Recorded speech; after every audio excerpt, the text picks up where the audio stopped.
ग्रंथकार असं सांगतात की भगवंताचं नाव घेत असताना नाथ महाराज हरिपाठामध्ये सुंदर वर्णन करतात. प्रत्येक कार्य करताना, सर्व कार्य करिता, प्रत्येक कार्य करताना तुम्ही हरीचं भजन करा, भगवंताचं भजन करा. तसं या ठिकाणी शिवलीलामृतकार सांगतात की अरे शिवनामाचं तुला या ठिकाणी जप करायचा आहे तर तू कसा करावास? चालता, बोलता, हसता, खेळता, भांडता, कांडता, बोलतानी, अरे टिंगल टवाळी करत असताना सुद्धा भगवान शिवांचं तू नामस्मरण करावंस. म्हणजे इथपर्यंत सांगितलेलं आहे. आणि म्हणून तुम्ही एखाद्याची थट्टा करताय, मस्करी करताय, एखाद्याशी भांडताय, भांडणं तसं माणसाचं आवडतं छंद आहे. आणि कुठलंही असू द्या कार्य, तर ते कार्य करत असताना तुम्ही भगवान शिवांचं नामस्मरण करा. आणि ते जर तुम्ही केलं तर सर्वार्थाने तुमचं कल्याण झाल्याशिवाय राहणार नाही. आणि म्हणून अशा पद्धतीने शिवनाम आपण कशा पद्धतीने घ्यावं हे पाहिलं. पुन्हा प्रश्न एका भाविकाच्या मनामध्ये असा येईल की कोणचं शिवनाम आम्ही घ्यावं? आता शिवनाम घेत असताना सगळ्यात महत्वाचा मंत्र शास्त्रकार असं सांगतात की शिवनाम हे ओम नम शिवाय हे सगळ्यात सोपा असा मंत्र आहे. ओम नम शिवाय. त्यानंतर नम शिवाय हा पंचाक्षरी मंत्र आहे. किंवा काही केलं हे जर जमत नसेल तर तुम्ही अशा पद्धतीने म्हणू शकता की गणेश पिता, कैलासनाथ, कुणी भोले बाबा म्हणतं, कुणी त्र्यंबक म्हणतं, कुणी चंद्रमौळी म्हणतं, कुणी सदाशिव म्हणतं. असं कुठल्याही नावाने जरी तुम्ही भगवान शिवांची आराधना जरी केली तरी ती जाते भगवान शिवांकडे. जसं एखादी नदी असते, नदी, आणि त्या नदीमध्ये जे काही पाणी येतं, कुठं वड्याचं येतं, कुठून झऱ्याचं येतं, कुठून एखाद्या गावातून येतं, परंतु ते पाणी जातं कुठं? तर ते नदीमध्येच जातं. आणि ती नदी जाते कुठे? तर ते समुद्रालाच जाते. तर त्याच पद्धतीनं तुम्ही कुठलंही नामस्मरण घ्या भगवान शिवांचं, ते शिवांकडेच जाणार आहे.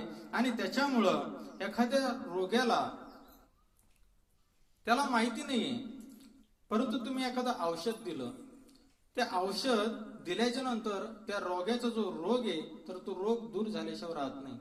नकळत त्याने औषध घेतलंय, परंतु नकळत औषध घ्यायच्या नंतर सुद्धा त्याचा रोग हा निघून जात असतो. किंवा एखादा व्यक्ती आहे आणि त्या व्यक्तीला आपण म्हटलं हे दूध घे आणि पी, त्याला माहित नव्हतं ते दूधच आहे का म्हणून. तो दूध म्हणून ते ग्लास भरून जे काही दिलेलं होतं तर ते पिऊन त्याने टाकलं. पण ते दूध नव्हतं तर ते अमृत होतं, अमृत. आणि मग गावात तो व्यक्ती 100 वर्षाचा झाला, 1000 वर्षाचा झाला तरी पण मरणच. मग लोकांनी विचार केला की हे मरण कसं काय?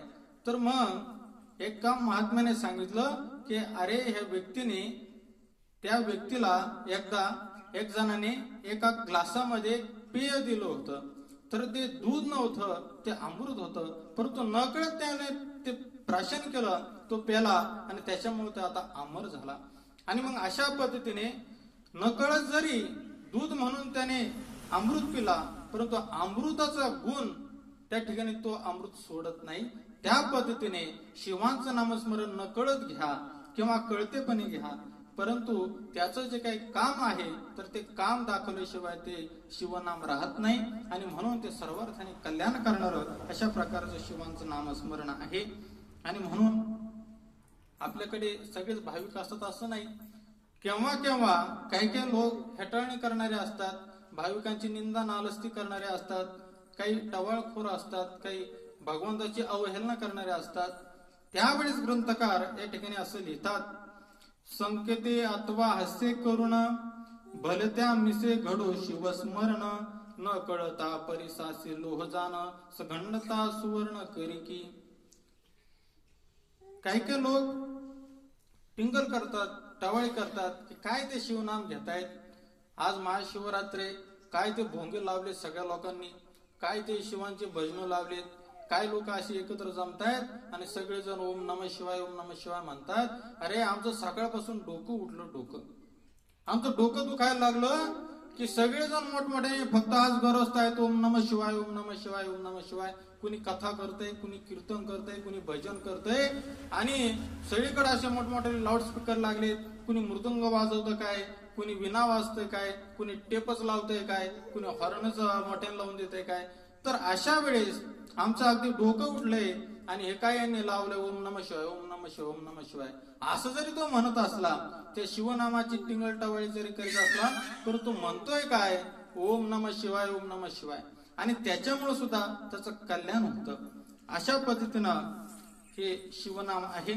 आणि म्हणून या ठिकाणी हे जे काही शिवनाम आहे, तर हे आवडीनं आपण घेतलं पाहिजे. भगवंताचं नाम घेत असताना आपण ते आवडीनं घ्यावं.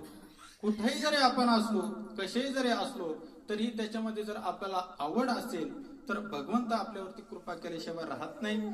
आणि म्हणून अशाच या आवडीच्या शिवनामामध्ये अचानक असा सुवर्ण योग येतो, तो म्हणजे महाशिवरात्रीचा. माघ महिन्यामध्ये कृष्ण चतुर्दशीला महाशिवरात्री आपण साजरी करत असतो. आणि ती भगवान शिवांची पूजा करण्याची उत्तम अशा प्रकारची संधी असते असं म्हणायला हरकत नाही. आणि या शिवरात्रीला दिवसभर आपण उपवास करत असतो. सगळेजण चिप्स खात असतात, कोणी रताळे खात असतं, कोणी चिक्की खातं, कोणी राजगिरीचे लाडू खातं. आणि अशा पद्धतीने दिवसभर चरून आपण शिवरात्रीचा उपवास करतो. तर अशा पद्धतीने कसा काय व्हायना, परंतु भगवंताची उपासना ही उपासना असते. आणि म्हणून शिवरात्रीचं उपोषण आपण मंदिरामध्ये जातो, भगवान शिवांना बेलपत्र वाहतो, कुणी अभिषेक करतं, कुणी दुधाने करतं, कुणी शुद्ध जलाने करतं, कुणी भस्म लावतं, कुणी भजन करतं, कुणी कथा करतं, कुणी कीर्तन ऐकतं. तर अशा पद्धतीने वेगवेगळ्या पद्धतीने सगळेजण भगवंताची भक्ती करत असतं, या भगवान शिवांची आराधना करतं. त्याला शिवपूजन म्हणतात. काही जण रात्रभर भगवान शिवांची आराधना करतात, रात्रभर 4 प्रहरी भगवान शिवांचं नामचिंतन करतात. आणि अशा पद्धतीने मी आता सांगितलं तसं 4 पद्धतीने भगवान शिवांचं महाशिवरात्रीच्या काळामध्ये सर्वजण लोक पूजा अर्चना करतात. आणि हे जे काही शिवकथा तुम्ही श्रवण करतात, तर भगवान शिव असं म्हणतात, ग्रंथकार असे सांगतात की त्याच्यासारखा कुणी पुण्यवान नाही, जो दररोज महादेवाला 1 बेलाचं पान वाहतो, फक्त 1 बेलाचं पान वाहतो, तर त्याच्यासारखा पुण्यवान कुणी नाही असं म्हणतात.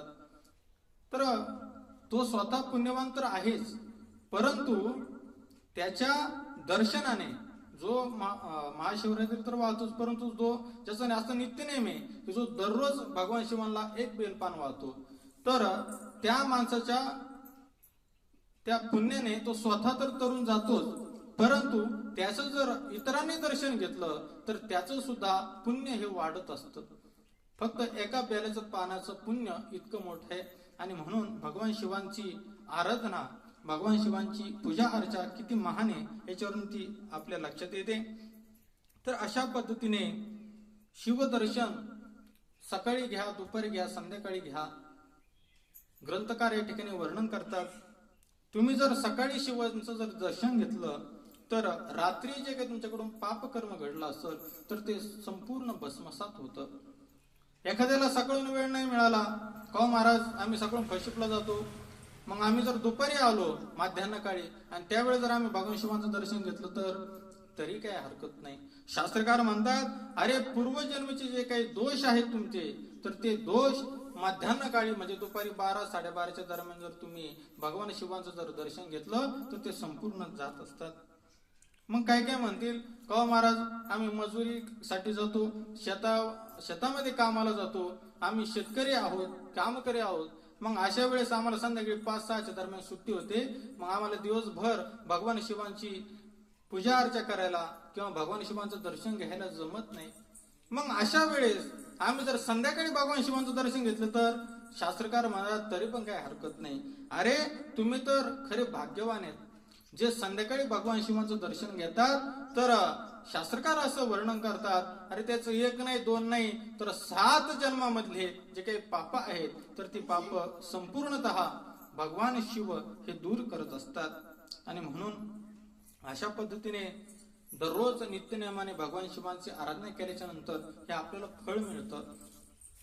आणि त्याच्यामध्ये जर महाशिवरात्री जर आली तर या महाशिवरात्रीमध्ये आपण शिवांची अर्चना केल्याच्या नंतर काय फळ, किंवा या महाशिवरात्रीचं काय महात्म्य, त्यावेळी शास्त्रकार वर्णन करतात. अरे ऐका, ज्योतिषशास्त्रामध्ये अनेक प्रकारचे असे परवान्या सांगितलेल्या आहेत, परवान्या. आणि त्या परवान्या म्हणजे कपिला षष्ठी, संक्रांत, ग्रहण काळ, सूर्यग्रहण, चंद्रग्रहण, हे पर्वणी बरं का. त्यानंतर अर्थोदय, महोदय, अशा प्रकारचे काही परवान्या सांगितलेल्या आहेत. तर ह्या परवान्या काय कराव्यात, एका ताटामध्ये घ्याव्यात. आणि शिवरात्री जी आहे आपली महाशिवरात्री, तर त्या महाशिवरात्रीला असं समोर उभा करावं. आणि उभा केल्याच्या नंतर ह्या परवान्या सगळ्या ताटात घ्याव्या आणि अशा त्या परवान्या सगळ्या महाशिवरात्रीवर अशा ववाळ्याव्यात आणि नदीच्या तिकडे नेऊन टाकून द्याव्यात. म्हणजे सगळ्या परवान्यांमध्ये जर कुठली परवानी श्रेष्ठ असेल तर तिला म्हणायचं महाशिवरात्री. आणि म्हणून अशी ही महाशिवरात्री सर्व परवान्यांमध्ये श्रेष्ठ अशी पर्वणी आजच्या दिवशी आलेली आहे. आणि म्हणून सगळेजण आपण एकत्र या ठिकाणी जमलेलो आहोत. तर या महाशिवरात्रीचं व्रत जे आहे तर ते व्रत आपण दिवसभरात केलेले आहे. आणि सगळेजण कुणी काम करणारे आहेत, कुणी कष्ट करणारे आहेत, आणि सगळ्यांनी वेळात वेळ काढून आज या महाशिवरात्रीच्या पर्व काळानिमित्त आज या कथेसाठी या ठिकाणी उपस्थित राहिलेलो आहोत. तर या ठिकाणी ही महाशिवरात्र तुम्ही आम्ही सर्वजण तर करतच असतो, परंतु याचा इतिहास असा आहे, विश्वामित्र, वशिष्ठ असे जे काही मोठमोठाले ऋषी होते तर ते सुद्धा महाशिवरात्रीचं व्रत हे टाळत नव्हते. अहो, गंधर्व असतील, किन्नर असतील, सिद्ध असतील, चारण असतील, विद्याधर असतील, सगळे समस्त देव असतील, अहो एवढंच काय, राक्षस जे राक्षस आहेत तर ते राक्षस सुद्धा महाशिवरात्रीचं व्रत टाळत नाहीत. रावण हा किती मोठा राक्षस होता तुम्हाला माहिती आहे, परंतु त्या रावणाची कथा अशी आहे, तो फार मोठा शिवभक्त होता. आणि त्याच्या घरामध्ये शिवभक्ती फक्त रावणच करत होता असं नाही, तर त्याची जी आई होती, रावणाची आई, तर ती रावणाची आई काय करायची, सकाळी सकाळी उठायची आणि नदीवरती जायची आणि त्या नदीवरची अशी माती, वाळू ती गोळा करायची आणि त्याचं शिवलिंग बनवून, मृत्तिका शिवलिंग, दररोज ती त्याचं पूजन करायची. आणि म्हणून रावणासारखा पराक्रमी शिवभक्त अशा प्रकारचा पुत्र तिला प्राप्त झाला होता. आणि म्हणून भगवान शिव, कुणीही या, कसेही तुम्ही असाल, परंतु तुम्ही जर भगवान शिवांच्या आराधना जर कराल तर भगवान शिव इतके भोळे, इतर देव तरी थोडाफार माग पुढे विचार करतात, हा राक्षस आहे का, हा माणूस आहे का, हा देव आहे, की त्याला नेमका आम्ही वर द्यावा किंवा नाही. परंतु भगवान शिव राक्षस पाहत नाहीत, माणूस पाहत नाहीत, देव पाहत नाहीत, तर ते फक्त पाहतात त्याच्या अंतःकरणामधली भक्ती. आणि ते भोळ्या भावनेने अगदी त्या भक्ताला सहज अशा प्रकारच्या कथा मोठ्यातला मोठा वर आशीर्वाद देऊन टाकतात. अशा प्रकारचे हे भगवान शिव भोले बाबा आहेत. आणि म्हणून महाशिवरात्री व्रत जे आहे तर ते महाशिवरात्री व्रत सर्व जणांचा आवडतीचं आहे. आणि म्हणून भगवान जिन्नी, शौनक वगैरे जे काही त्या काळचे ऋषी होते तर त्या ऋषींनी विचारलं सुजींना, महाभारत काळातील आपलं भागवत पुराण वगैरे काळातील हा प्रसंग असावा की सुजी महाराज, महाशिवरात्रीचं इतकं मोठं महात्म्य आणि तुम्ही आम्हाला सगळ्यांना असं सांगतात महाशिवरात्री इतकी मोठी आहे, महाशिवरात्रीचं व्रत इतकं महान आहे, आणि मग हे सगळं काही असताना त्या महाशिवरात्रीची अशी कधी कथा आहे का हो? की ती कथा ऐकल्याच्या नंतर आम्हाला खऱ्या अर्थाने कळल. तुम्ही आतापर्यंत भरपूर सांगितलं, अरे एखाद्याने टिंगल टावळे जरी करताना शिव शिव म्हटलं तर त्याचा उद्धार होतो, पण याचं काही प्रमाण, पुरावा असं काही तुम्ही असं पाहिलंय का डोळ्याने की एखादा भक्त खरोखर त्यांनी भगवान शिवाची अवहेलना केली, टिंगळना केली, पण तरी तो त्या ठिकाणी तरुण गेला. सुजी महाराज म्हटले, अहो शौनक ऋषी, तुम्ही असं काय विचारताय? मी जे पाहिलं किंवा जे मी काय अनुभवलं किंवा आपल्या ग्रंथांमध्ये जे काही महापुराणांमध्ये जे काही वर्णन करून ठेवलंय तर तेच मी तुम्हाला आतापर्यंत सांगत होतो. आता ऐका, ती महाशिवरात्रीची कथा या ठिकाणी मी तुम्हाला सांगत आहे, तर ती कथा तुम्ही श्रवण करा. आणि अशा पद्धतीने ते सुतजी महाराज जे आहेत तर ते सुतजी महाराज ती महाशिवरात्रीची कथा सर्व जमलेल्या त्या ऋषीमुनींना, त्या भाविक भक्तांना त्या ठिकाणी सांगतायत. सुजी महाराज म्हणतात, अहो विंध्य पर्वत आहे, विंध्य पर्वत, आणि त्या विंध्य पर्वतावरती एक पारधी राहत होता. आणि तो पारधी जर म्हटलं तर पूर्वीच्या काळामध्ये ते शिकार करायचे. वेगवेगळ्या प्रकारचे जे पशु असतील, पक्षी असतील, तर त्यांची ते शिकार करायचे. आणि अशा प्रकारचा त्या विंध्य पर्वतावरती राहणारा तो पारधी अत्यंत निर्दय असं त्याचं अंतकरण. अजिबात दया माया जर तुम्ही म्हणाल तर थोडी सुद्धा त्याच्या मनामध्ये कुठल्याही पशु पक्षीविषयी दया माया नव्हती. त्याच्या डोक्यामध्ये एकच विचार की आज सकाळी उठायचं आणि एखादा पशु, एखादा पक्षी मारून आणायचा, शिजवायचा, खायचा आणि अशा पद्धतीने शिकार करायची, एवढंच त्याच्या डोक्यामध्ये विचार असायचा. फार निर्दय त्याचा अंतकरण. तो कुठल्याही प्राण्याची कधी दया करत नसायचा. आणि अशा पद्धतीने तो पारधी एक दिवस झालं असं, तो पारधी दररोजच्या दिनचर्येनुसार असं सकाळी उठला आणि दररोजच्या नियमानुसार त्याने आंघोळ वगैरे केली. एका हातामध्ये असं धनुष्य घेतला, आपल्या पाठीवरती जो काय बाणांचा भाता असतो भाता, तर तो भाता असा बांधला. आपल्या काखेमध्ये त्याने वाघूर घेतली. वाघूर म्हणजे सस्य वगैरे धरण्याचं जाळ असं त्याला वाघूर म्हणतात. तर ती वाघूर घेतली आणि एका हातामध्ये असे बाणाचा भाता घेतला, धनुष्यबाण घेतला. अंगावरती त्याने असं पालापाचोळा हिरवा असा बांधला की जंगलामध्ये एखाद्या प्राण्याने आपल्याला ओळखू नये की मी शिकारी म्हणून. आणि असा सगळा साज शृंगार त्या शिकाऱ्याचा करून सगळे शस्त्र वगैरे हातामध्ये घेऊन तो जे काही शिकारी तर तो भल्या मोठ्या त्या अरण्यामध्ये असा शिकारीसाठी निघून गेला. प्रसंग असा झाला, बऱ्याच लांबवर तो शिकारी असा गेल्याच्या नंतर त्याला एक छान असं मंदिर दिसलं.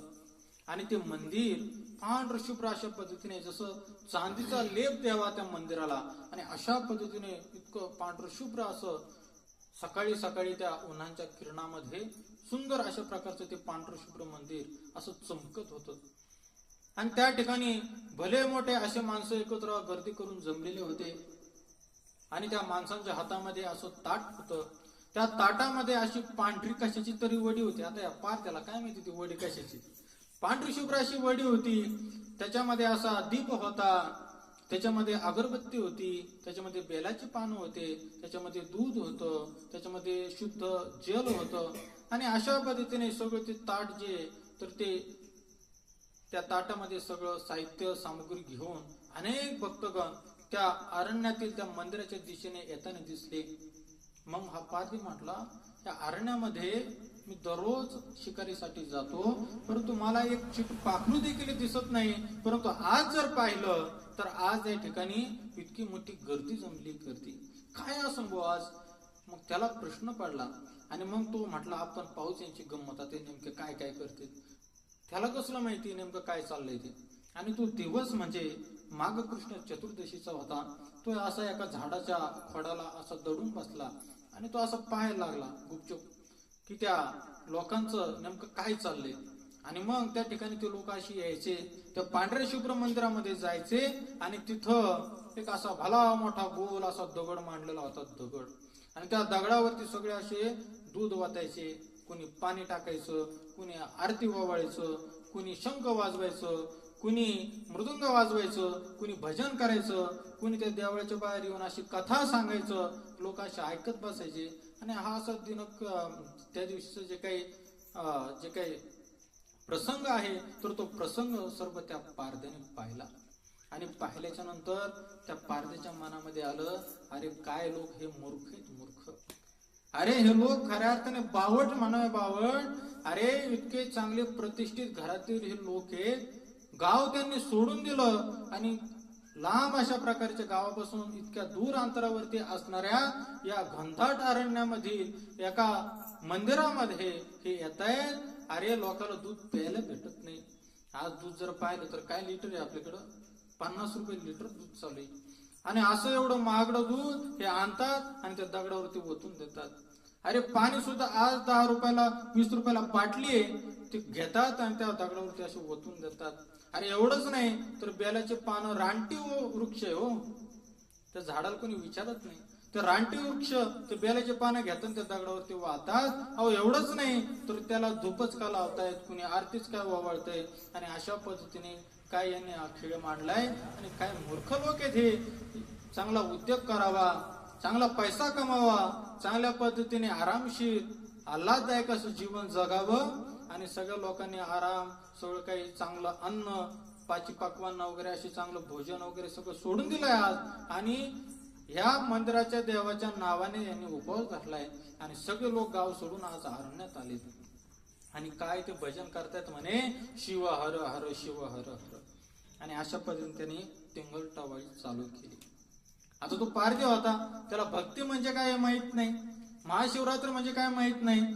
परंतु जे भक्ती करतात त्यांना तरी किमान नाव ठेवणे एवढं तरी त्याला कदाचित माहिती असतं तर बरं झालं असतं. परंतु तेही त्याला माहित नव्हतं. आणि त्याचं कारण म्हणजे हा गावापासून एकांतात राहणारा, आणि त्याच्यामुळं तिथं कुणी संत नाही, कुणी कथाकार नाही, गावाचा याचा संबंध नाही, माणसांचा याचा संबंध नाही. त्याच्यामुळे त्याला या सगळ्या काही गोष्टी माहिती नसल्यामुळं त्या सर्व भक्तांची त्या ठिकाणी तो निंदा करायला लागला.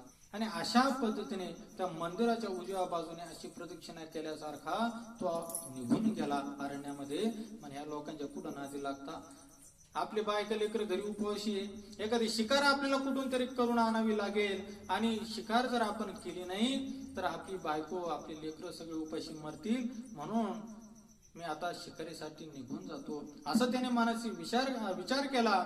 आणि सर्व काही ते दृश्य पाहून त्या मंदिराच्या उजव्या बाजूने असा प्रदक्षिणा केल्यासारखा निघून गेला.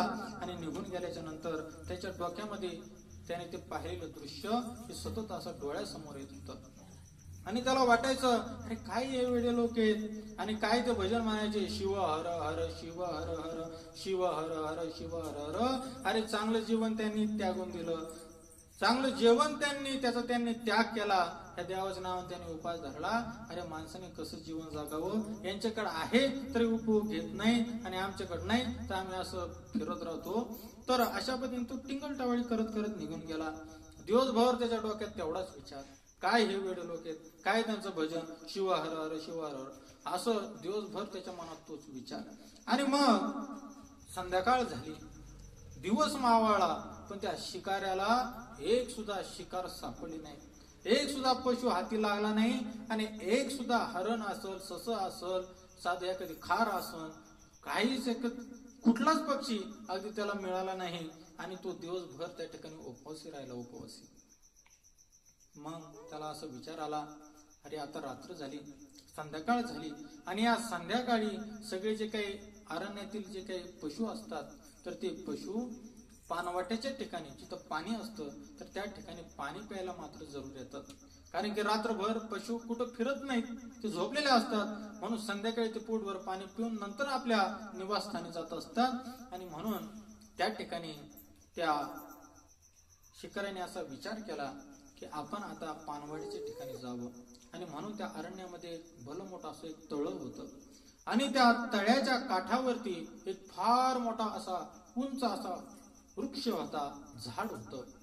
इतकं मोठं झाड होतं की त्या झाडाचा पाला, जे काही पानं आहेत, जे काही फांद्या आहेत, तर त्या फांद्या अशा जमिनीला लागलेल्या होत्या. इतका मोठा वृक्ष आणि इतका डेरेदार आणि इतका पानं असणारा तो वृक्ष त्या तळ्याच्या काठी होता.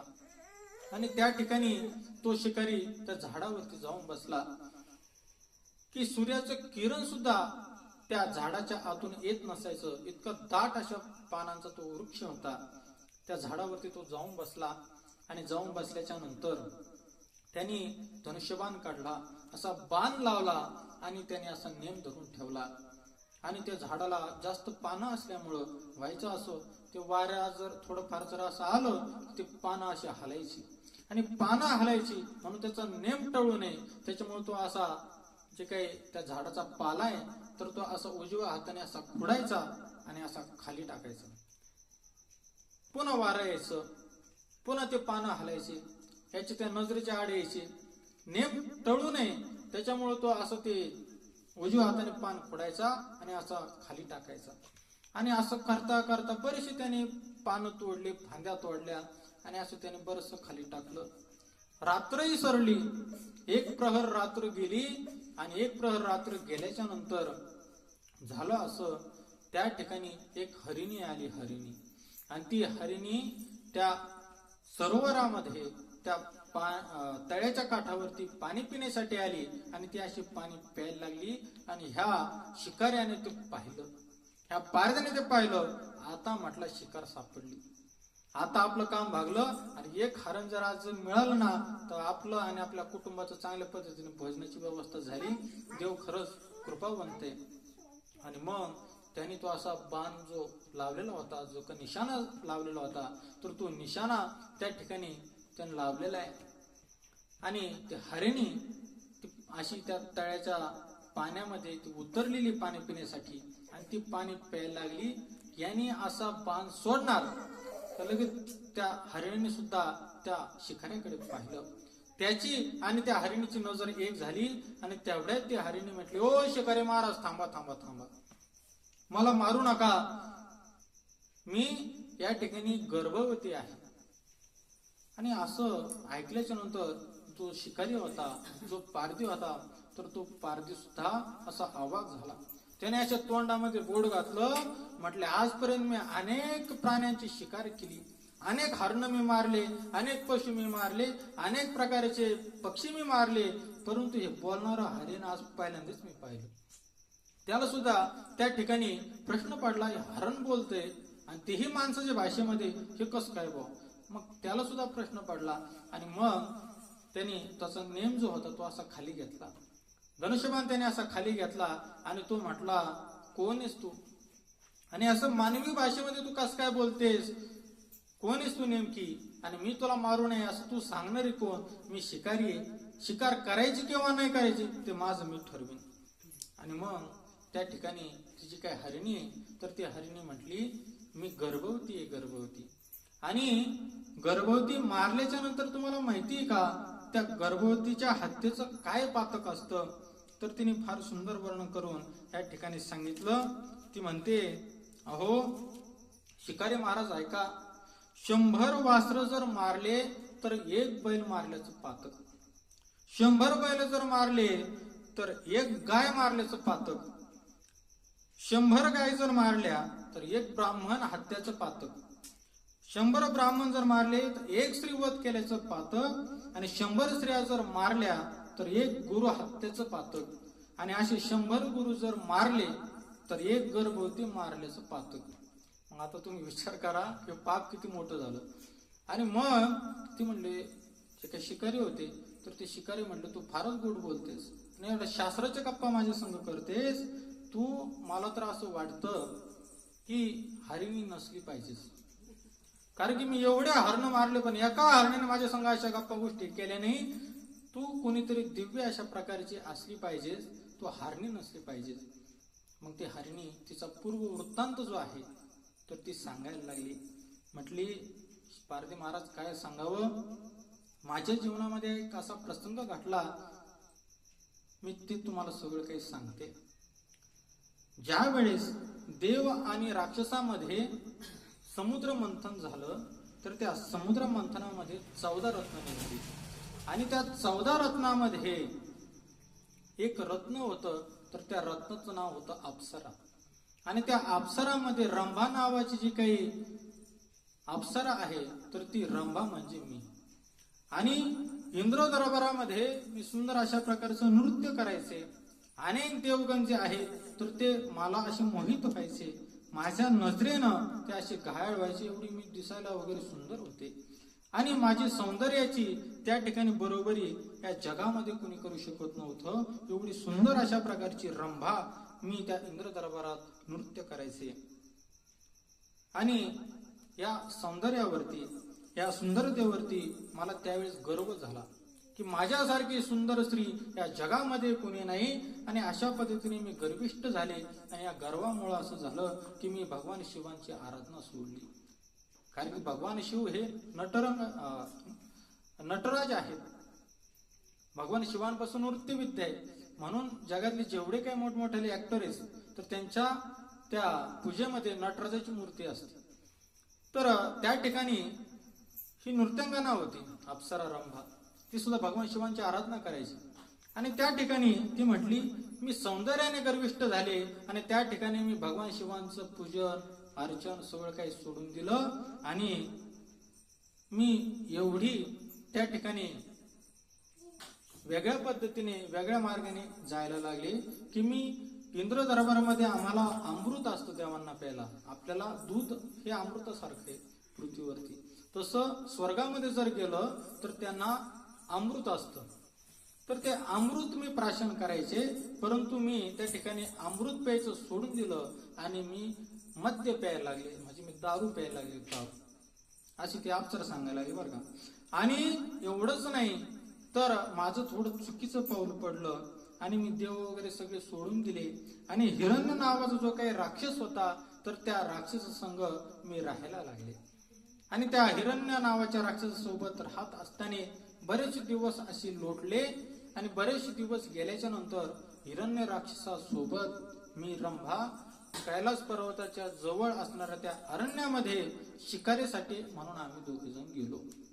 आणि गेल्याच्या नंतर हिरण्य राक्षस असं त्या अरण्यामध्ये निघून गेला शिकार करण्यासाठी. आणि त्या ठिकाणी मी असा मनामध्ये विचार केला, आता बरेच दिवस झाले भगवान शिवांची आराधना आपण विसरलो, पण कैलास पर्वत इतक्या जवळ आहे आणि मग आपण त्या ठिकाणी भगवान शिवांच्या दर्शनासाठी जाऊन यावा. आणि म्हणून ते कैलास पर्वत चढून भगवान शिवाच्या दर्शनासाठी त्या कैलास पर्वतावरती गेली. भगवान शिवानी त्या रंभेला असं लांबूनच पाहिलं आणि भगवान शिवांना सगळं कळतं मनातलं, ते सर्वज्ञ आहेत, त्यांना सगळं कळतं. आपण जरी म्हणत असलो देवाला काही कळत नाही, तर कबीरचे महाराज असं म्हणतात, चिटिकी पदमे नेवर बाजे वही अल्ला सुनतारे. मुंगीच्या पायामध्ये वाजणार घुंगरू ते सुद्धा भगवंताला कळतं. आता मुंगी केवढीशी, तिचा पाय केवढसा आणि त्याच्यामध्ये घुंगरू केवढस आणि ते वाजन त्याचा आवाज किती याची कल्पना आपण करू शकता. तर भगवान शिवांना सगळं कळतं. आणि मग त्या ठिकाणी ती जी काही अप्सरा आहे रंभा आहे तर ती लांबून भगवान शिवानी पाहिली आणि म्हटले, पापडी आल्या पावली तू माघारीचा, समोर जर आली तर तुझं काय आता खरं नाही. मग ती विनंती करायला लागली, म्हणे शिवप्रभू मला माहिती आहे तुम्ही कशामुळे माझ्यावरती रागवले, कशामुळे माझ्यावरती एवढं तुम्ही कोपायमान झालात, मला सगळं माहिती आहे, परंतु मला क्षमा करा. म्हणे क्षमा बिमा काही नाही, आत्ताच्या आत्ता तू आणि तुझ्या ज्या काही दोन मैत्रिणी आहेत तर त्या दोन मैत्रिणी, तू आणि तो हिरण्य नावाचा राक्षस, हे 4 जण तुम्ही पृथ्वीवरती जाताल आणि आताच्या आता तुम्ही हरण होता हनर. आणि अशा पद्धतीने हरण होताल असं त्यांनी भगवान शिवांनी त्या अप्सरेला शाप दिला. आणि शाप दिल्याच्या नंतर तिचे काही अप्सरा आहे आणि जे काही हिरण्य नावाचा राक्षस होता आणि तिच्या जे काही 2 मैत्रिणी होत्या तर त्या दोन्ही मैत्रिणी हरण झाल्या आणि या पृथ्वीवरती आल्या. आणि अशा पद्धतीने पाप कर्म केल्याच्या नंतर भगवंताकडून शिक्षाही मिळत असते. आणि पाप जो करतो त्याला तर शिक्षा मिळतेच, परंतु आता मला जास्त बोलता नाही इथं, परंतु त्या पापाला जे कोणी मदत करतात तर त्या मदत करणार तिचे जे दोन्ही मैत्रिणी होत्या त्या सुद्धा त्या ठिकाणी हरिणी झाल्या. म्हणून पाप तर स्वतः करूच नाही, परंतु कोणाला मदत सुद्धा करू नाही, अशा प्रकारचं शिव महापुराणे. आणि मग त्या हरिणींनी सगळा हा वृत्तांत कोणाला सांगितला, त्या पारध्याला सांगितला. आणि पारध्याला सांगितल्यानंतर पारधी म्हटला, हा मी म्हटलंच होतं, तुम्ही जर मानवी भाषेमध्ये जर बोलत असताल तर तुम्ही साध्या सुध्या कुणी नाही, तर तुम्ही कुणीतरी दिव्य आहात, परंतु तुमचं कर्म चुकीचं असल्यामुळं, तुम्ही कर्म भ्रष्ट झाल्यामुळं तुम्ही ह्या हरिणाच्या योनीमध्ये जन्माला आलात हे मी ओळखलं होतं. आणि अशा पद्धतीने त्या ठिकाणी त्या हरिणी सर्व वृत्तांत सांगितला. आणि मग तिची काही हरिणी म्हणते, ती हरिणी म्हणते त्या शिकाऱ्याला की अहो शिकारी मला आता सोडून द्या, मी गर्भवती आहे आणि मी ज्यावेळेस प्रसूत होईल, माझी डिलिव्हरी ज्यावेळेस होईल त्यावेळेस माझ्या बाळाला मी सुरक्षित ठिकाणी ठेवते आणि या ठिकाणी मी तुमच्या पुढे हजर राहते, त्यावेळेस तुम्ही मला मारा, कापून खा, काय करायचं ते तुम्हाला करा. मग शिकारी हुशार होता, म्हणजे जगामध्ये अशा अनेक पशु आहेत, त्यांच्याकडे स्वतःच संरक्षण कसं करायचे याचा युक्तिवाद मात्र त्यांना चांगला खेळता येतो.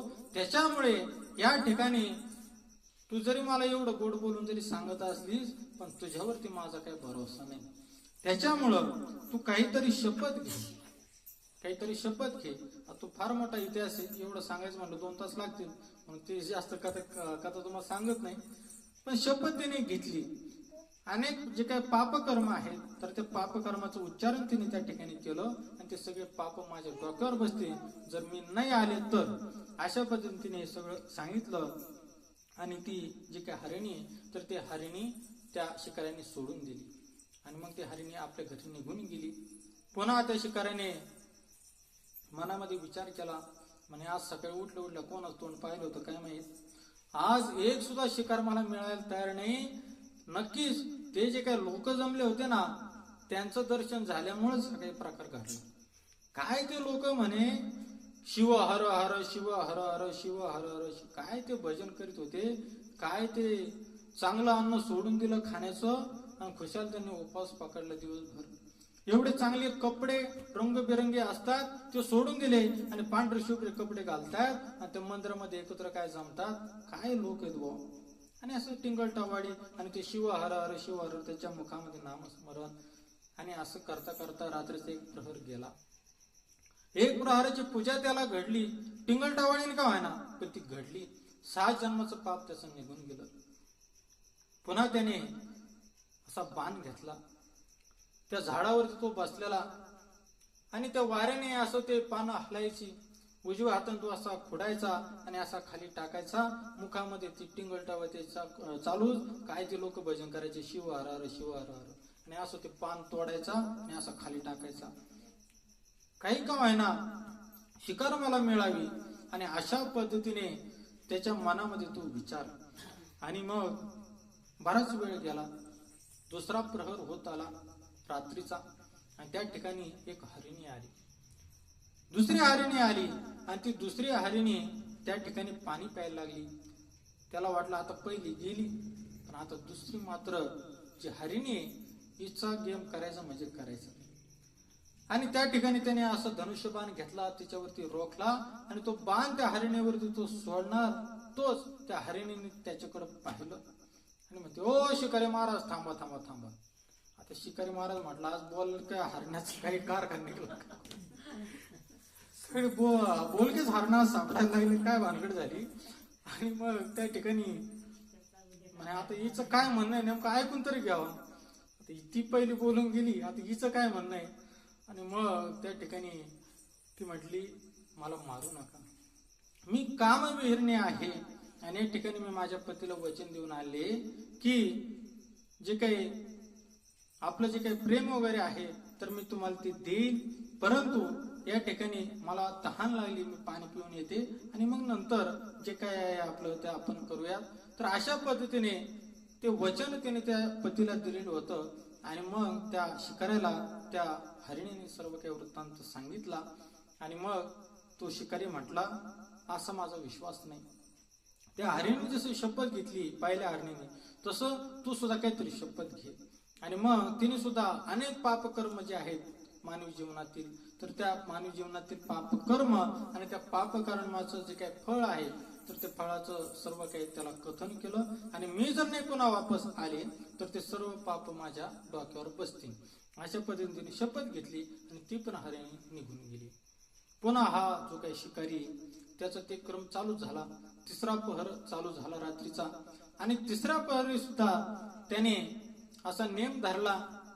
त्याला वाटलं आता तरी एखादी शिकारी येईल, रात्रीचं का व्हायना. आता घरी गेल्याच्या नंतर मसाला बिसाला थोडा वाटून ठेवलेला असेल, कांदा लिंबू चिरून ठेवलेला असेल, सगळी तयारी बायकोनी करून ठेवलेली असेल. आणि आता जायचं शिजवायचं खायचं असं त्याच्या डोक्यामध्ये त्याचा तो भाव असेल कदाचित. ते ग्रंथात नाही सांगितलं पण एक भाव सांगतो तुम्हाला त्याच्या अंतःकरणातला. आणि मग त्या ठिकाणी त्याने पुन्हा नेम धरला, बाण असा लावला. उंच त्या झाडावरती तो बसलेला आहे. त्यावेळेस असं वारं वगैरे वाहत होतं.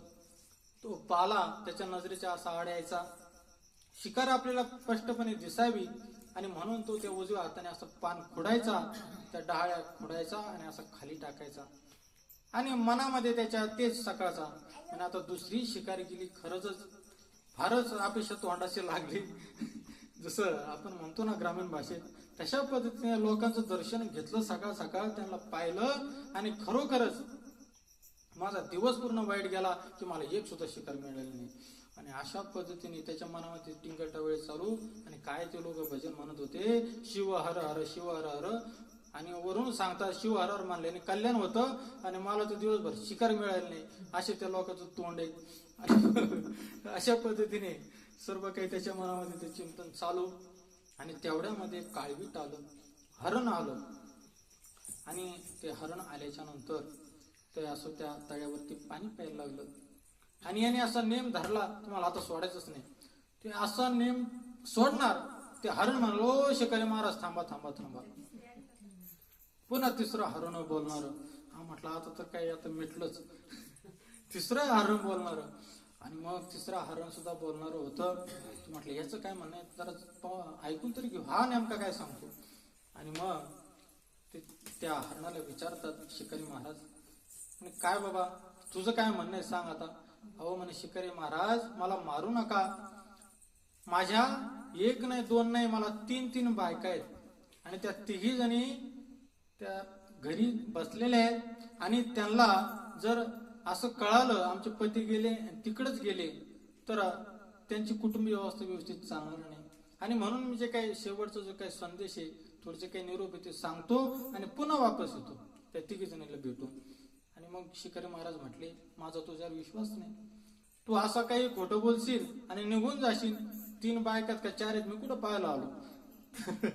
अशा पद्धतीने तो शिकारी त्या हरणाला, त्या काळविटाला त्या ठिकाणी बोलतोय. आणि शिकारी महाराज मी शपथ घेऊन जातो की जर मी पुन्हा वापस जर नाही आलो, माझ्या जे काही 3 बायका आहेत, 3 पत्न्या आहेत, तर त्यांना मी निरोप देऊन जर वापस नाही आलो तर सगळे जे काही पापकर्म आहेत आणि त्याचे जे काही फळ आहेत तर ती माझ्या मस्तकी बसतील.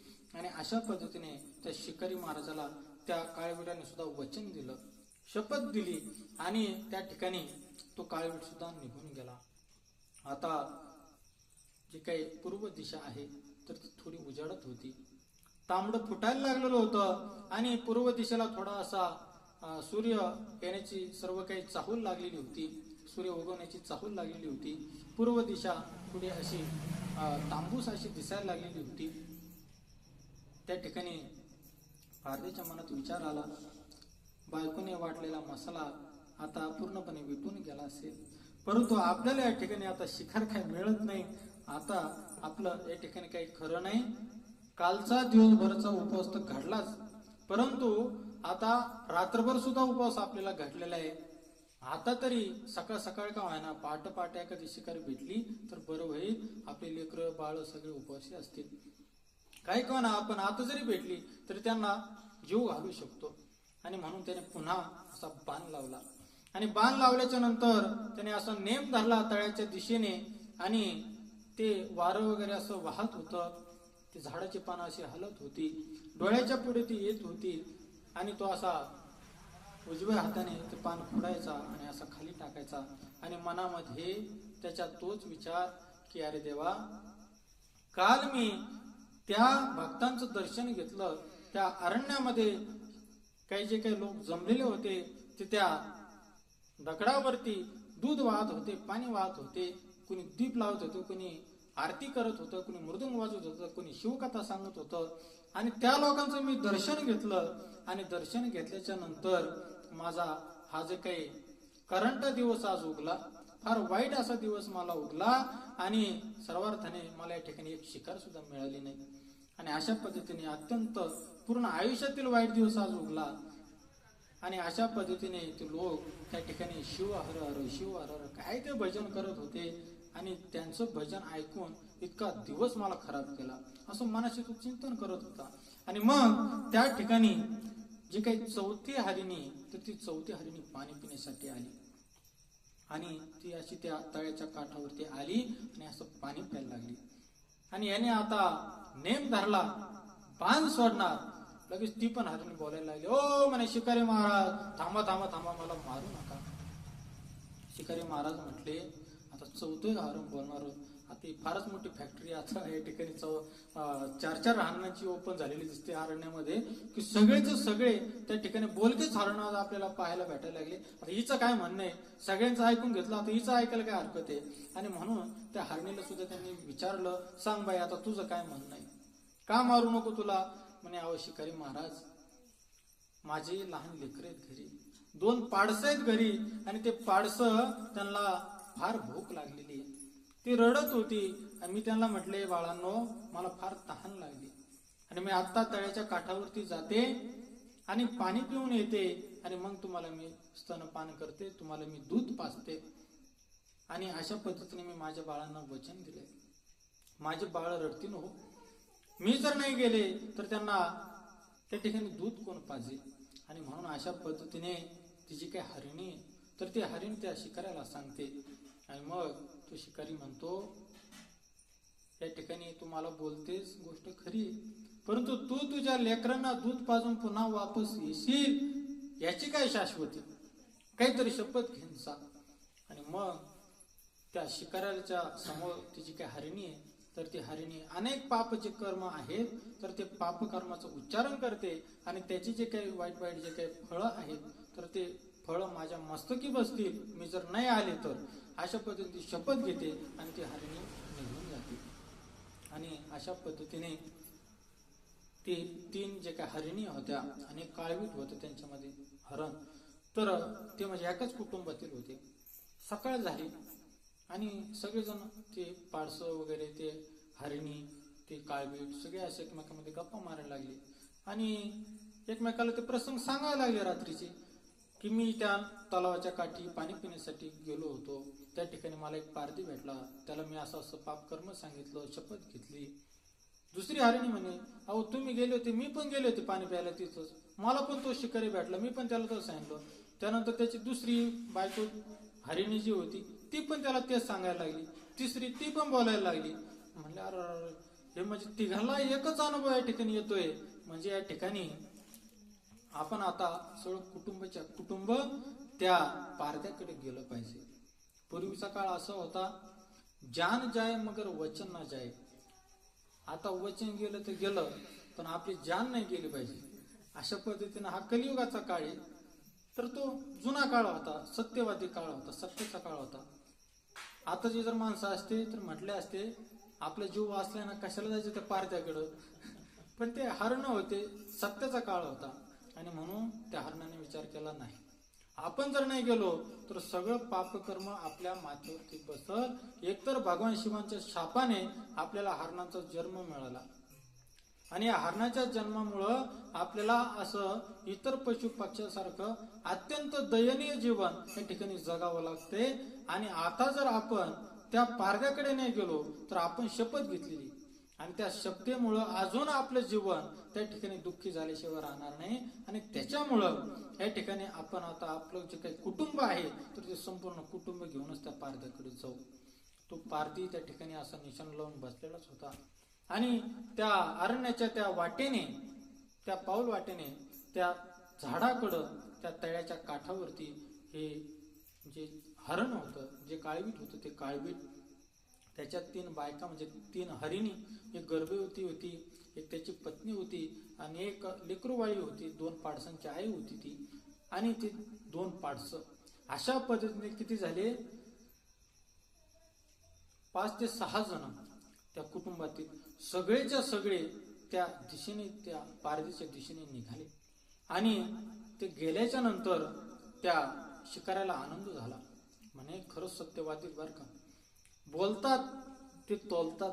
आणि अशा पद्धतीने हरण हे दिसतात, खरं बोलणारे आहेत. आणि मग त्या पारद्याला ते हाका मारायला लागले, ओ पारदे महाराज खाली उतरा आणि या ठिकाणी आम्हाला आता तुम्ही मारा, आमची तुम्ही शिकार करा. आता रात्रभर त्या पारद्याने एवढं सगळं काही पापकर्म ऐकलं, त्यांची फळं ऐकली. याला काही शास्त्र पुराण माहीतच नव्हतं ना, याला फक्त उठरे काय म्हणतात ना, तर त्या पद्धतीने हरणं मारायची, शिकार करायची आणि ती शिजवायची, खायची, एवढं त्याच्या डोक्यामध्ये. त्याला शास्त्र माहित नाही, भक्ती माहित नाही, पुराण माहित नाही, कथा नाही, कीर्तन नाही, भजन नाही, त्याला काहीच माहित नाही. आणि मग याचा सुद्धा भाव त्या ठिकाणी पालटला. एवढं सगळं काही त्याने ऐकलं त्या हरणांच्या मुखामधून, याचं सुद्धा मन परिवर्तन झालं आणि त्या ठिकाणी तो खाली उतरला. खाली उतरल्याच्या नंतर जे काही काळवीट होतं तो म्हटला, ह्या माझ्या 3 पत्न्या आहेत, ह्या 3 हरणी आहेत आणि ही 2 पाडसं आहेत, त्यातील एक गर्भवती, ती पण लवकरच काही ना काहीतरी जन्माला घालीन आणि अशा पद्धतीने तुम्ही यांना मारू नका. मी जरी गेलो तरी काही एक अडचण नाही, परंतु या 3 माझ्या ज्या पत्न्या आहेत, ज्या हरिणी आहेत, त्यांना मारू नका. हे 2 पारसे तर फार छोटेलेच महाराज, त्यांना तर अजिबात मारू नका. यांच्यात माझा फार जीव आहे. आणि असं ते काळवीट त्या बोलायला लागलं त्या पारद्याला. तेवढ्यात त्याच्या त्या 3 बायका ज्या होत्या हरिणी रूपामध्ये, तर त्या हरिणी म्हणायला लागल्या, अहो धनी, तुम्ही असं काय बोलताय? आमच्या आधी तुम्ही जाणार. अहो आहे मरण जे असतं तर ते खऱ्या अर्थाने फार पुण्यकारक असतं. म्हणून पतिव्रता स्त्रीला मरण यावं पतीच्या अगोदर, हे खऱ्या अर्थाने फार भाग्याचं लक्षण मानलं जातं. त्याच्यामुळं तुम्ही बाजूला सारखा आणि आम्ही तिघीला या ठिकाणी त्या शिकाऱ्याने मारावं. आणि अशा पद्धतीने त्या शिकाऱ्याला ते विनंती करायला लागल्या. तेवढ्यात ती जी काही छोट्याली पाडसं होती, तर ते पाडसं म्हणायला लागले, अहो आई वडिलाची सेवा करणं आणि आई वडिलाला संरक्षण प्रदान करणं, आई वडिलांचा सांभाळ करणं खऱ्या अर्थाने लेकरांचं कर्तव्य असतं. आई वडिलांना जर आम्ही सांभाळून नसलो शकत, आई वडिलांचं जर आम्ही संरक्षण जर करू शकत नसलो, तर आमचा जो काही जन्माला येऊन आहे तर तो काय उपयोग? आणि मग पाडसं म्हटले, तुम्ही सगळे मागं सारखा. ते एक सावत्र आई काय असते ती 3 हरिणी ते काळबीट, त्यांना सांगितलं तुम्ही मागं सारखा. अहो शिकारी महाराज, आम्हाला मारा, आम्हाला. आमचं तर आताशी जीवन चालू झाले, आमचं अजून फार लांब जायचंय. त्याच्यामुळं यांचं घर आहे, प्रपंच आहे. आम्ही जर गेलो तर आमचे भाऊ बंधू अजून ते जन्माला घालू शकतात, परंतु यांना तुम्ही मारू नका, ते आमचे आई वडील आहेत. आणि अशा पद्धतीने त्यांच्यामध्ये जे काही सर्व आहे तर ते सर्व प्रसंग त्या शिकाऱ्याने पाहिला. शिकाऱ्याचं अंतकरण असं द्रवीभूत झालं, त्याच्या अंतकरणाला पाजर फुटला आणि तो त्या ठिकाणी म्हणायला लागला, म्हणे मी आज कोणालाच मारणार नाही, आज मी कोणालाच मारणार नाही. त्याचं मन परिवर्तन झालं. आणि म्हणून एक कथा प्रवचन ऐकायचं कारण हे असतं की शास्त्र कळालं पाहिजे. आणि ते सगळं पाप कर्म ते ऐकल्याच्या नंतर रात्रभर त्याच्या मनात ते चिंतन झाल्यामुळं त्याचं मन बदललं. आणि मन बदलल्याच्या नंतर त्याने असं ठरवलं, आता आपल्याला कोणालाच मारायचं नाही. आणि असं म्हणतो तोच एक सुंदर असं विमान आकाशातून त्यांच्या दिशेने असं येताना दिसलं. सुंदर असं विमान होतं. त्या विमानात बसलेले बरेचसे असे गण होते, त्यांना शिवगण म्हणायचं. आणि ते एकदम हुबेहूब भगवान शिवांसारखे दिसायचे.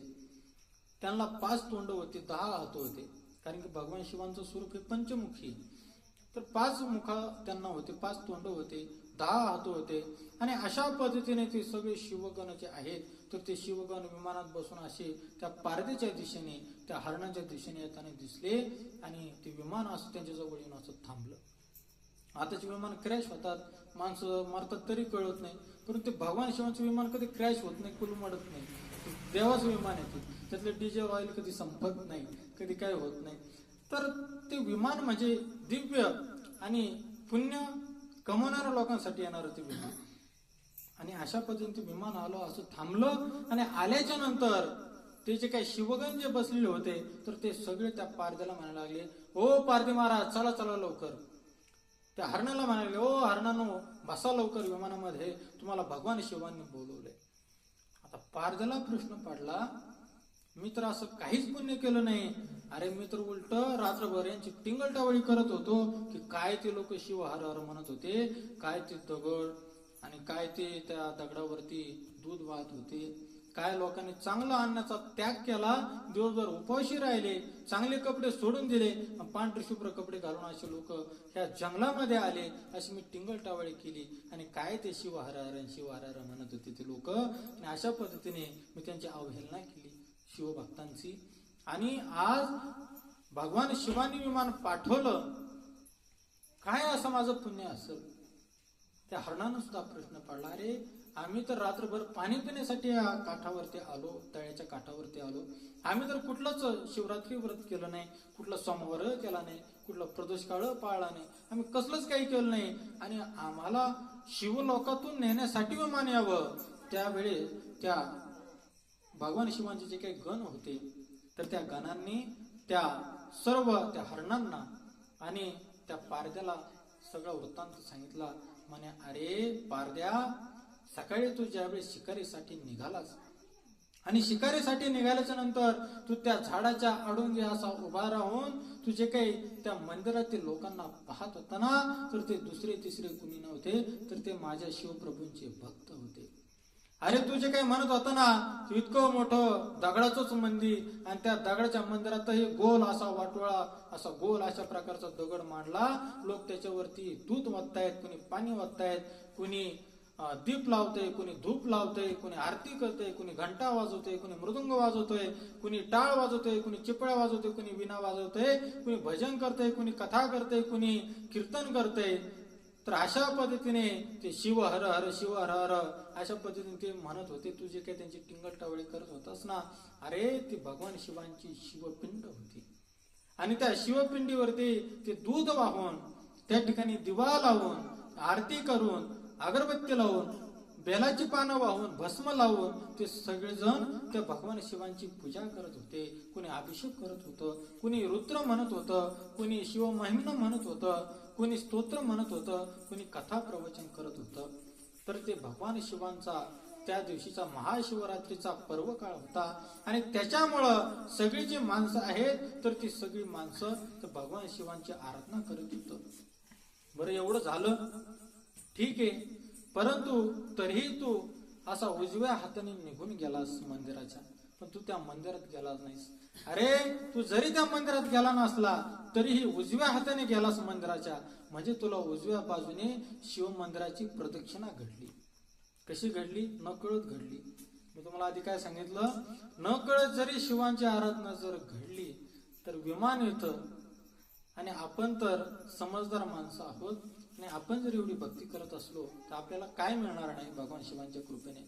आणि म्हणून ते शिवगण त्या ठिकाणी सांगायला लागले, अरे तू जरी उजव्या हाताने निघून गेला असलास तरी ती खऱ्या अर्थाने प्रदक्षिणा तुला घडली.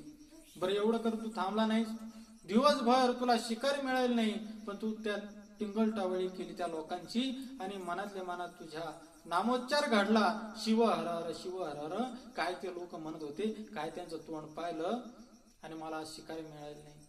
दिवसभर तुला शिकार नाही मिळाली, दिवसभर तुझ्या मनामध्ये टिंगलटावळी का म्हणा पण शिव हर हर असं नामस्मरण आलं, म्हणजेच तुला दिवसभर उपवास घडला, मनामध्ये तुझ्या नामस्मरण घडलं.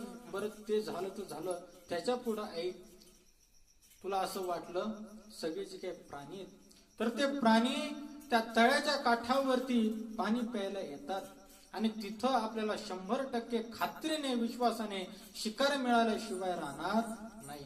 आणि म्हणून तू एका झाडावरती जाऊन बसला. त्या झाडाच्या ज्या काही डहाळ्या होत्या अत्यंत त्या जमिनीला टेकलेल्या होत्या, पर्णदार म्हणजे पानं वगैरे त्याला भरपूर होते, उंच उंच त्याच्या फांद्या होत्या आणि त्या फांद्यावरती तू जाऊन बसलास त्यावेळेस असं रात्रीचं वारं असं वाहत होतं आणि तू असा नेम जर धरलास तर तो त्या झाडाचा पाला तुला असा आडवा यायचा. तुझा नेम टळू नये म्हणून ते तू उजव्या हाताने खोडायचा, उजव्या हाताने बरं का, उजव्या हाताने खोडायचा आणि तू असा खाली टाकायचास. अरे तर ते सुद्धा एक शिव पूजनच होतं, कारण की तू ज्या झाडावरती चढला होता तर ते बेलाचं झाड होतं, बेलाचं, आणि तू तोडायचा, तू उजव्या हाताने तोडायचा आणि असं ते खाली टाकायचा. अरे ह्या बेलाच्या झाडाखाली भगवान ब्रह्मदेवाने कधी काळी फार पूर्वीच्या काळामध्ये एक शिवलिंग स्थापन केलं होतं, परंतु अरण्यामध्ये माणसं वगैरे जात नसतात, त्यांना ते माहिती नव्हतं आणि म्हणून त्याच्यावरती भरपूर असं बेलाचा पाला वगैरे पडून ते त्या झाडाच्या बुंध्याला, झाडाच्या खोडाला असं ते दाबलं गेलं होतं आणि त्या ठिकाणी वरून तो जे काय पाला तोडून टाकायचास तुझा नेम टळू नये म्हणून, तर ते बेलाचं पान असं खाली यायचं आणि त्या शिवपिंडीवरती पडायचं. हे नकळत तुला घडलं, हे तुला माहित नसल, परंतु हे खऱ्या अर्थाने शिवपूजन तुला घडलं.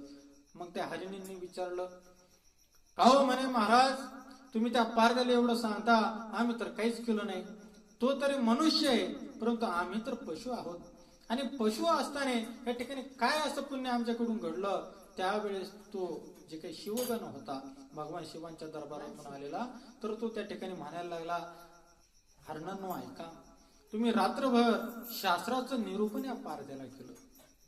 शास्त्र काय, पाप काय, कर्म कसं असतं कर्म किती सूक्ष्म असतं आणि छोट्यातलं छोटं कर्माचं सुद्धा फळ किती मोठं असतं, छोटी सुद्धा चुकीची गोष्ट भविष्यात किती महागात पडते, याचं सगळं काही निरूपण शास्त्रातलं तुम्ही त्या पारद्याला समजावून सांगितलं आणि त्याचंच पुण्य खऱ्या अर्थाने तुम्हाला मिळालं. आणि म्हणून भगवान शिव म्हटले, अरे यांनी शास्त्राचं निरूपण केलं आणि ह्या पारद्याने न कळत माझी टिंगलटावळी म्हणून का आहे ना, पण शिवांचे एक नामस्मरण त्याच्या मुखामध्ये घडलं आणि त्याच्यामुळं तुम्ही आता लवकरात लवकर जा आणि त्यांना आपल्या दरबारामध्ये आपल्या कैलास भवनावरती त्यांना घेऊन या.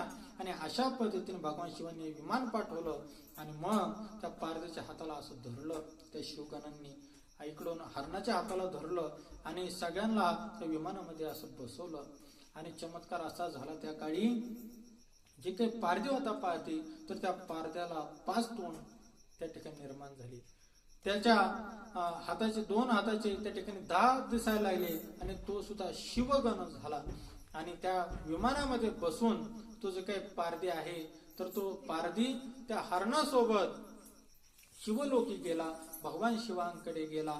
आणि गेल्याच्या नंतर भगवान शिवांना त्यांनी वंदन केलं, दर्शन घेतलं. म्हटले, महाराज नकळत आमच्याकडून भक्ती घडली, पण तुम्ही खरंच खऱ्या अर्थाने भोळे आहात आणि भोळे असल्यामुळं आम्हाला तुम्ही वरदान दिलं आणि तुमच्यासारखंच आम्हाला या ठिकाणी स्वरूप दिलं, तुमच्यासारखंच आम्हाला या ठिकाणी बनवलं आणि तुमचं दर्शन आम्हाला करण्याचं सौभाग्य प्राप्त झालं.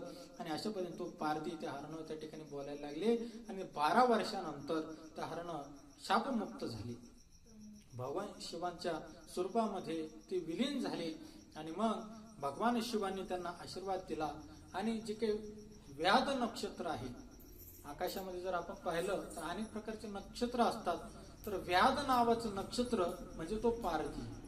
त्या पारद्याचं व्याध नावाचं नक्षत्र त्या ठिकाणी बनवलं. आणि जे काही हरिण आहे तर त्याचं मृग नक्षत्र, आपण म्हणतो मिरुग निघला, तर ते मृग नक्षत्र, तर ते मृग नक्षत्र म्हणजे ते हरणांचं आहे. तर त्यांना चिरकाल अशा प्रकारचं स्थान नक्षत्रामध्ये भगवान शिवाने त्या ठिकाणी दिलं. आणि अशा पद्धतीने हे सर्व काही घडलं. तर हे घडलं तो दिवस होता माघ कृष्ण चतुर्दशी, अर्थातच महाशिवरात्रीचा. आणि म्हणून भगवान शिवरात्रीचं, भगवान महादेवांचं या महाशिवरात्रीचं जे महात्म्य आहे ते मी तुम्हाला अगोदर सांगितलं होतं. संकेते अथवा हास्य करुण भलत्या मिसे घडो शिवस्मरण, न कळता परिसासी लोह जाण, सगंडता सुवर्ण करी की. परी जसा चुकून जरी त्या लोखंडाला लागला तर त्या लोखंडाचं सोनं झाल्याशिवाय राहत नाही. म्हणून भगवान शिवांचं नामस्मरण सुद्धा असे, अरे चुकून जरी तुमच्याकडून घडलं तर तुम्हाला भगवान शिवांची कृपा प्राप्त झाल्याशिवाय राहत नाही. आणि म्हणून अशा पद्धतीनं हे महाशिवरात्रीचं पर्व आज पुणे जिल्ह्यातील शिक्रापूर नगरीमध्ये नाथनंदिनी पार्क या ठिकाणी आपण एकत्र जमलो. तशी आपल्या गल्लीत माणसं भरपूर आहेत, बऱ्याच जणांना सांगितलं होतं, ऐकणारे कमी आहेत. कारण की हे जे काही प्रसंग आहे किंवा हे कथेविषयी जी आवड आहे ही भाग्यवान लोकांनाच मिळत असते. आणि त्याच्यामुळं आपण सर्वजण खऱ्या अर्थाने भाग्यवान आहोत की महाशिवरात्रीची जी कथा आहे ती सगळ्यांनी आपण ऐकली. तुम्ही ऐकायला बसलात म्हणून मला सांगायला मिळाली, हे महत्वाचं. ऐकणारा असेल तर सांगायला हुरूप येतो, तसं आम्हाला सगळं माहिती आहे. परंतु ऐकणारे जर असतील तर एका वक्त्याला खऱ्या अर्थाने हुरूप येत असतो आणि तो मोकळ्या मनाने सांगत असतो. आणि म्हणून 1 तासाची, बरोबर 1 तास झालाय आता, 1 तासाची आपण भगवान शिवांची ही महाशिवरात्रीची कथा श्रवण केलेली आहे. म्हणून या दिवशी रात्रभर जागरण करायचं असतं. 4 प्रहरी 4 अशा प्रकारचे भगवान शिवांची नाव आहेत, तर त्याचं उच्चारण करायचं असतं. जरी रात्री जागरण नाही झालं तरी दिवसभर भगवान शिवांच्या नावाने या ठिकाणी आपण उपोषण करायचं, म्हणजे उपवास धरायचा, त्या ठिकाणी नामस्मरण करायचं. घरातल्या घरात का ना आपण अभिषेक करायचा, बेलाचं पान व्हायचं, भस्म लावायचा आणि ओम नमः शिवाय जरी मंत्र जप आपण जरी केला 5-10 मिनिटं तरी पण भगवान शिव हे आपल्यावरती प्रसन्न होतात आणि आपलं सर्वार्थाने कल्याण करतात. भुक्ती मुक्ती सर्व कल्याण आणि नाना संकटे विघ्ने दारुण न पादती कालत्रे.